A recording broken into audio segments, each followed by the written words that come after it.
Hi, I'm Tracy Long, and I'm honored to be with you today to talk about the willingness to say yes. My hope for our time together is that I share part of my story with you, that my message and experiences will positively influence your own story and your career path. When I was in elementary school, I was fortunate enough to live just a few blocks away from my grandparents' house. My sister and I took turns spending Friday night with them, and that was really a weekend time that I looked forward to. My grandparents are the ones who introduced me to coffee, which was really just milk and sugar with some coffee in it. And they taught me how to play cribbage. My grandfather taught me how to play his ukulele, and he even let me play his prized Martin guitar. But when I left for college, he gave me this advice. He said, always take the job no one else wants. It seemed like good advice at the time, but what he really meant by all of that has become more and more clear to me as time has gone on. I went to college to get my accounting degree. And somewhere in the middle of my second Principles of Accounting course, I realized it was a bit more boring than I had anticipated. So I switched and I got my marketing degree. 3 years later, I graduated, got married, moved to a new city and a new state. And about a month after that, I went to the local temp agency looking for a job. They placed me immediately in the engineering department of a manufacturing company where every day I copied and filed blueprints. So after a couple weeks of copying and filing blueprints, one of my coworkers said, "Do you have a degree or something?" Well, it turned out there was a job opening in the accounting department, and they encouraged me to apply. Well, I knew there were a lot of permanent employees who were very interested in the job, but the engineering manager gave me a very good reference, and I got the job. And I became the new secretary for the tax department. And as the secretary, I transcribed dictation and I filed. And within a few months, though, they let me help with tax returns. And within a year, I was actually starting to prepare some of the tax returns. So a year or two later, an opening came up in the general accounting team. And I asked if I could apply.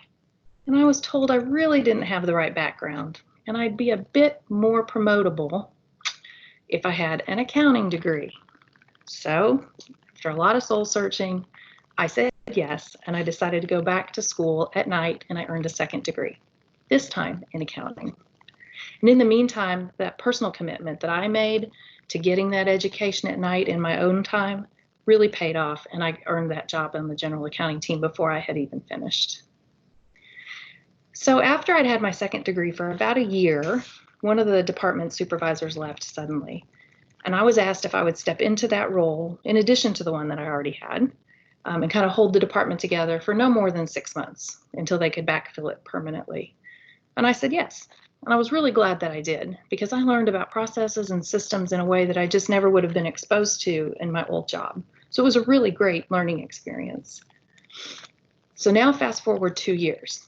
I'm still in both jobs when I learned that we're opening a new plant in town, just down the street from the one that I'm at, the building I'm in. They still needed me to supervise the department, because apparently I had turned out to be that backfill. But they asked if I'd like to become the plant controller for the new plant and learn finance from the manufacturing side. Oh, I said yes. Well, the things I learned, the people I met, those processes, I never could have been exposed to or would have learned about had I stayed in my old role. So it was a great opportunity to learn more about how business really worked. So during all of these experiences, I was learning a lot about the company. I was developing playground skills. I helped implement a new finance system, and I got to work on a global ERP system. I took on new responsibilities. I broadened my network.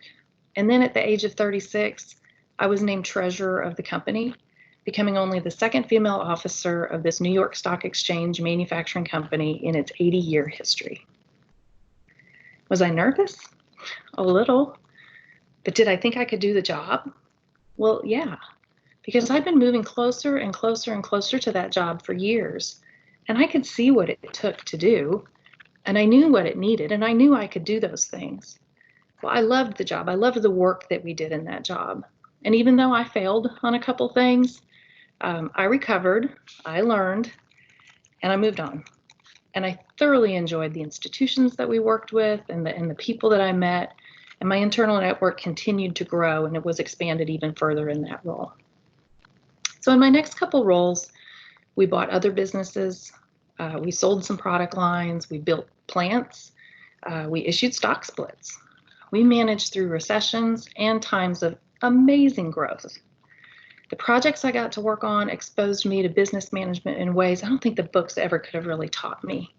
I learned through hands-on work as well as from the senior managers around me who demonstrated knowledge and decision-making finesse that I think just comes with years of experience, as well as the ups and downs of business cycles over the years.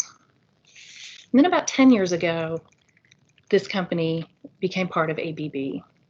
And we were instantly exposed to teams and jobs and ways of thinking that just didn't exist in our former world.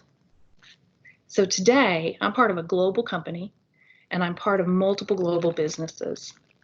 On a daily basis, I interact with teams in my building, teams across the country, and even teams across the globe.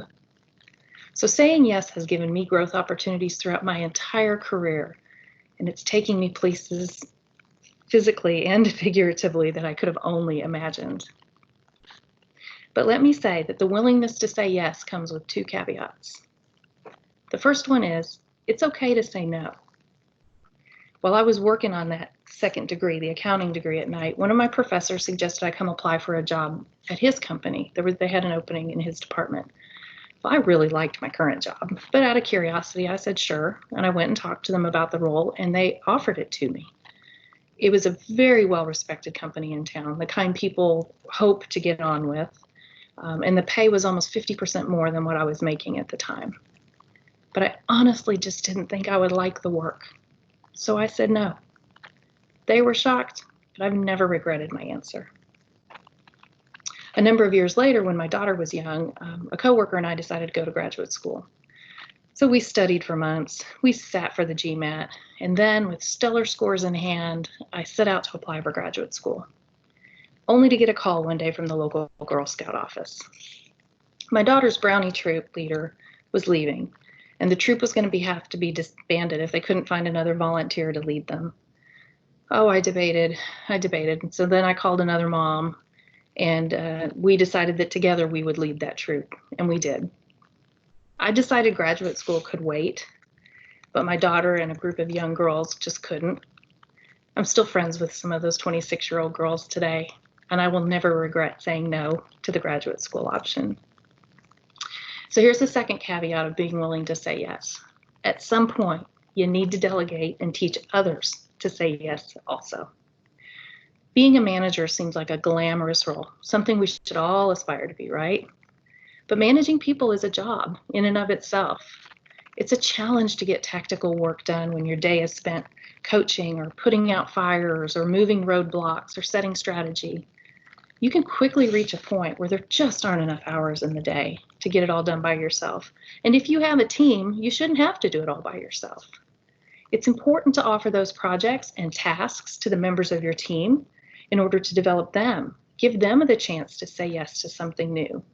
It frees you up to do other work, and it helps develop their talents and their networks at the same time for their growth. When you say yes, you're choosing to be part of something. I am a firm believer that I would rather be a part of change than have it put upon me. I would rather understand the situation as deeply as possible and be part of a proactive solution than have something come upon me and be told what to do and feel as though I have no control. I've worked in the same building for over 30 years. During that time, I've worked out of 9 different cubes or offices, and I've had at least 11 distinctly different jobs. I've built more networks than I ever realized until recently, and I'm exposed to new and interesting ideas still every day. When my grandpa told me to take the job no one else wants, what I think he meant is that there is no job too small for me, and I am not too big for any job. I have been willing to try just about anything, and the payback for me has been knowledge, personal growth, respect, and many friendships. So I hope you're willing to say yes to something that you didn't see coming, because sometimes the right opportunity isn't the one you've been looking at. Thank you for your time today.